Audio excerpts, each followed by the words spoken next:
A verdade da palavra de Deus, incutida em sua mente através do estudo da jornada do ano bíblico, vai proteger você das ciladas do pai da mentira e fará de você um cristão forte, preparado e preparada para as batalhas contra os poderes do mal, aquele que não vemos, mas que sabemos que está ao nosso redor procurando nos destruir. O resumo de hoje em nossa jornada do ano bíblico está baseado em Ester, capítulos 4, 5 e 6. As leis dos medos-persas eram leis extremamente severas e de cunho irrevogável. O que o rei selasse como lei, nem mesmo ele poderia futuramente revogar. Os judeus estavam, portanto, num beco sem saída. Aparentemente não havia solução para aquele decreto de morte. Sob o ponto de vista humano, eles estavam vivendo os seus últimos dias de vida. Notem que o verso 3 do capítulo 4 diz que houve entre os judeus grande luto, ou seja, eles choravam a própria morte numa espécie de velório antecipado.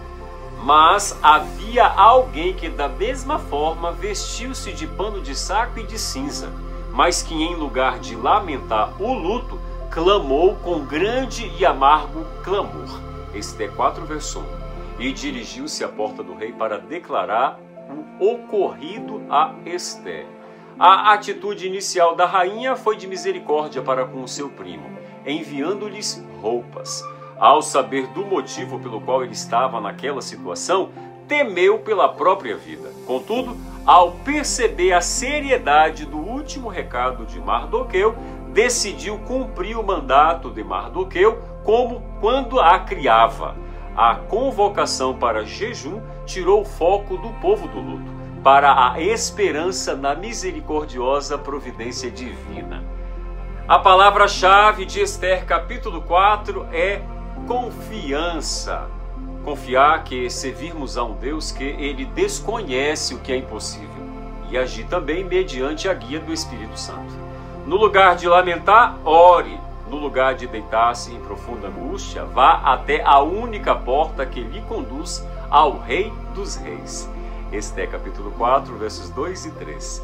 Não bloqueie as ricas bênçãos que Deus tem para a sua vida, mas confie de que até as aparentes derrotas, é verdade, elas podem ser transformadas em grandes vitórias. Glória a Deus por isso. Terminado o período de jejum e oração que havia sido estabelecido pela rainha Ester, chegou então o momento de exercer a fé prática.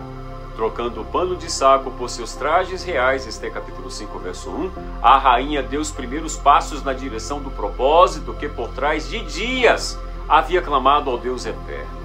Não ousando dar mais um passo sequer que pudesse aparentar uma afronta ou uma atitude desrespeitosa para com o monarca, a postura humilde de Ester, aliada à apresentação impecável, comoveu o coração do rei à distância. Movida pelo Espírito Santo, Ester agiu com prudência e sabedoria, alcançando assim o favor do rei.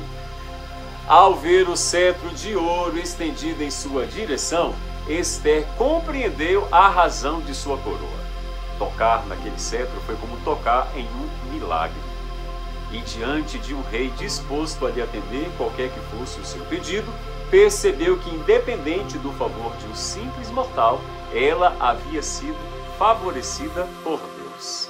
Analisando o comportamento de Assuero e de Amã no primeiro banquete, foi orientada divinamente a realizar um segundo encontro.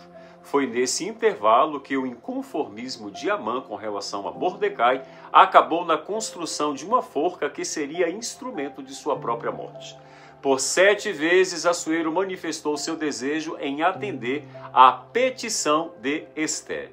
Meu irmão e minha irmã, se um rei pagão estava disposto a atender à petição de Ester, quanto mais o nosso Pai Celestial está disposto a atender às necessidades dos nossos corações por intermédio da oração. Ester pôde então ver o resultado da oração e o poder que do céu é concedido quando eu e você nos reunimos neste mesmo propósito. Esther pôs em risco a sua vida a fim de salvar a vida de seu povo. Jazeres e os amigos de Amã o aconselharam a construir uma forca para que pela manhã Mordecai fosse enforcado nela. Aparentemente, mais uma situação sem saída, um beco sem saída. Esther nem estava sabendo desta nova trama e só tomaria conhecimento quando já fosse tarde demais. Mas aos servos e servas, Deus provê seus cuidados enquanto eles ainda dormem. Naquela noite o rei não pôde dormir, então mandou trazer os livros dos feitos memoráveis e neles se leu diante do rei. Esther 6, verso 1. Em uma espécie de leitura de Niná, Assuero tentava adormecer quando algo que estava escrito, ao invés de sossegá-lo, despertou-lhe então a atenção. Foi Mordecai que denunciou uma trama contra a vida do rei. E ele não havia sido honrado como deveria. Pelo contrário, não lhe foi dado nenhuma honra. Esther capítulo 6, verso 3. Provavelmente o dia ainda nem tivesse raiado quando o rei procurou sanar a sua ingratidão. E quem já estava no pátio à espera do rei? Amã.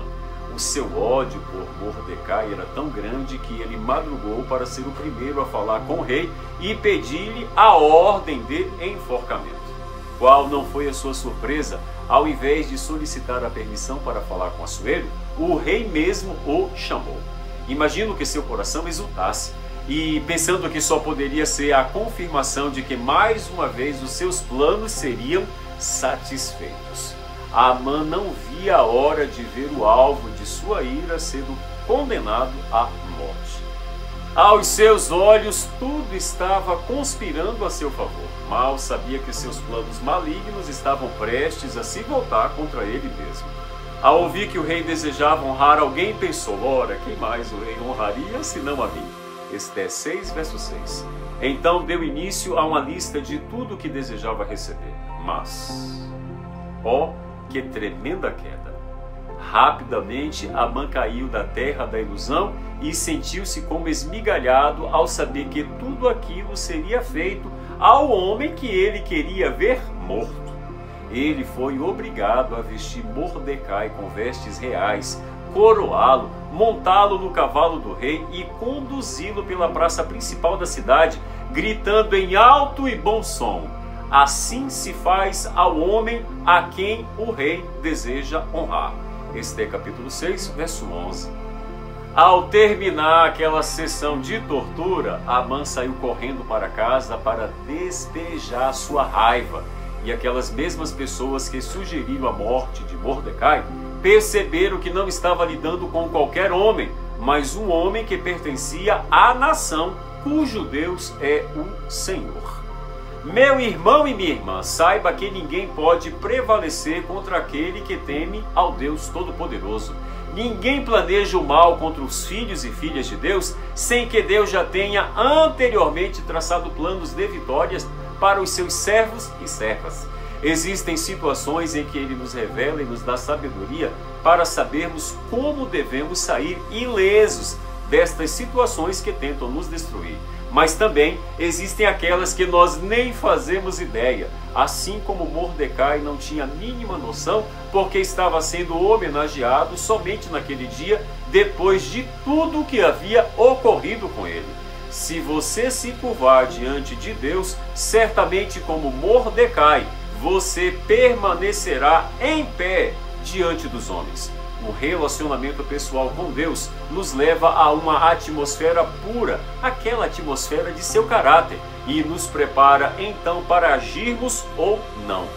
Para avançar ou não. Então, se você estiver passando por alguma dificuldade, ore, espere, tenha paciência e no momento certo Deus vai agir para a honra e glória dele, ainda que seja para agir com um livramento, com uma cura, com uma transformação e, por que não dizer, com a salvação de um parente, de um amigo, de um vizinho ou familiar. Tenha fé, Deus está agindo, embora você não veja, Ele tem o controle da nossa vida, da sua vida, na palma das suas mãos. Que Deus te abençoe!